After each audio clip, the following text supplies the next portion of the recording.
Worli खाणारा boulder आईश मारताना मी पाहिला. M.Com degree holder बूट polish करताना मी पाहिला.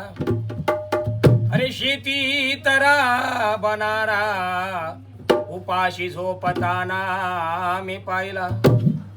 पाणी म्हणते येतो आता हवा म्हणते नाही. नाही नाही नाही नाही नाही नाही नाही पाणी म्हणते येतो आता हवा म्हणते नाही.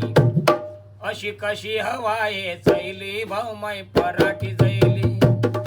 अशी कशी हवा आहे चैली भाऊ माई पराठी जैली. अकाडीची हे पाहून झडी पराल वर मी ताकाची कडी. पाण्याची रंगत पाहून द्यारी दादा पाण्याची रंगत पाहून द्यारी. माई शेला न टोपी मैलीन भाऊ माई पराठी जैली. अशी कशी हवा आहे चैली भाऊ